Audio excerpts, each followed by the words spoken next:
Good morning, everybody. This is Judith Hope. You're listening to Mad Love.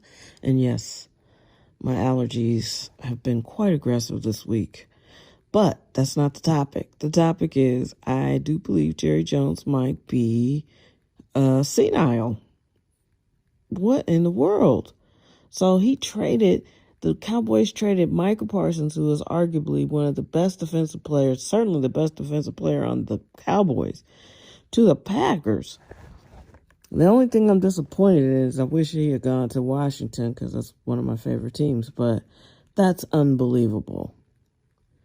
And it's all predicated on Jerry thought they had a handshake deal at a conversation at some point earlier this year and was offended that it wasn't. And then in his day, a handshake was good enough. And then in his day now, he's just so offended. And, Mike was like, dude, my agent wasn't there. And then Jerry said, oh, it's all an act. It's for show. I just like the Cowboys to be on everybody's minds. And then a week later, the dude's traded. I'm telling you, he is in that 80-something group, and he is, unlike my mom, he's a billionaire. And his ego is so big. I have a story that's similar. It has nothing on this, though. But he's going to destroy his team. I remember my mom was just really excited. She was watching PBS, and there was a book. I think it's called Many Rivers to Cross. And we still have it because it was very expensive. And it was written by, I think it's the guy that hosts the show where he traces everybody's ancestors. I think Henry Louis Gates is his name, Skip Gates. So anyway, I think that's his name. I don't want to get it wrong, but I might have it wrong. But anyway, my mom was just adamant. I remember she came down to the bottom of the steps because I was upstairs, and she was like, I need you to order this book for me. And I said, okay, where is it? I'm thinking Amazon. She's like, no, you got to order it from PBS. And I was like, well, I can look it up she was like, no, you got to order it. It's on TV now. I don't want to miss it. Do it. So she didn't realize that when you order it that way, it is a donation and you get the book as a gift. So when we got the book, it was like $200, and she was like, what? And I was like, well, the book was part of the donation, and you insisted that I order it this way. And so I did. And now you have a $200 book that you could have probably gotten for $40. But, and she was so upset. And I was like, but Ma, you insisted. And so you're used to doing what they wanted because for so long they were clear-minded. My mom was always worried about her money. I mean, it wasn't a problem. We could easily afford the book. But it was like she was so upset. And I was like, Ma, this is what you wanted. And she had insisted on it so much that, it didn't dawn on me that something might be wrong with her judgment. Same thing with something to do with the gutters on the old house. I need these gutters cleaned, and I don't know, somehow we didn't manage to get a bargain because I don't think they did what she asked them to do, but whatever she was insisting on, we overpaid for it. And I was like, see, this is how older people get taken advantage of, because they think in their minds that they're very clear and they are saying exactly what they want, and then people who are used to facilitating things for them don't know how to be like, hey, are you okay? Like, that doesn't seem. And then there's a point where you're like, okay, your judgment's compromised. I got to do something. You're not making good decisions, and I'm not gonna do that anymore. And your respect for them has to lessen because, well, you continue to respect them, but you just can't do everything they tell you to do. Because at first you're doing it out of loyalty and respect. And then after that, it's like, oh, okay, well, this guy's a billionaire and he's going to destroy his team. And somebody's going to have to be like, I know this is your team, but hey, you're destroying it. And he does this every year. They can't compete because he waits till the last minute. And I guess they do enough sucking up to get their contracts. And Micah wasn't playing along. And I'm sure he got offended and impatient. And as a person who's just been in a workplace where I felt like I was being taken advantage of, I get it. It's like, dude, you're asking me to do this and you don't want to give me what I think would make it work for me. You know, these organizations, man, they act like they don't need employees, but they do.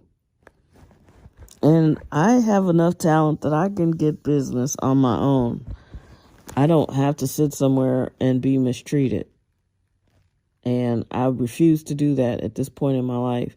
And I'm like, I said a couple weeks ago, most of the women I know that are doing this are black, but there are a couple of white females I know too. But we're all in our 50s and we're all like, you know what? Fuck this. You know, people make promises to you. They lie in your face. They're going to do this and if you help us do this, we'll help you do that. It's not even worth anything. And if you don't get it in writing, it's just a conversation. And we all know that. And Jerry Jones knows that. And I think Micah was probably like, dude, I really am out of here. He's crazy. And I don't want to work for him. It had to have gotten that insulting for him. And they made it happen. Because Jerry's, often some elderly, snit. So good luck. I mean, the Cowboys are a disaster, and he's been the problem even when he was healthy. Now it's going to be even worse because he's clearly losing his mind. And I don't say that glibly. I've lived with a person who was a domineering, controlling, to the very end, when my mom could walk, she'd walk in a room and be like, oh, I want to do that. She'd turn on all the lights. I'm like, I didn't ask for all these lights. I'm sitting in here. I don't like this. Nobody asked you if you liked it. You can't tell me. Yes, I can. I can tell you. You are not the boss in here. And I think that part was just as hard for as every other part of it. So, very interesting story for Labor Day, which I forgot all about because I will probably be working. But, yeah. So I finished the trailer for the new series. If you get a chance, it's not up on YouTube yet, I don't think, but we definitely have a TikTok page because I signed up for that, and there's going to be a Facebook page. The show is Mugshots and Murders. Won't have a huge following yet, but I'm looking forward to working on it, and hopefully we should have the first episode finished and scheduled in the next couple of weeks. So we'll see. We're working on it. It was a cold case in the city, but we eventually caught the person in the county. It's a very interesting story. I think you guys will find it compelling. All right. Please take care of yourselves. Have a great weekend. And this is the future, y'all. A lot of old people making really bizarre decisions. And I'll tell you what, this morning I couldn't sleep and I got up and I watched Law and Order. And the Law and Order that helped me not hesitate to take care of my mom was on. It was season 14, episode 6, where this guy assumes an older black person's identity and steals his house. And it was the speech at the end that he gave to his son that I remembered. It really stuck with me. It was some powerful writing. And his son had given him a computer for Father's Day or something. And he said, yeah, and you gave me that computer so you would never have to come see me. And,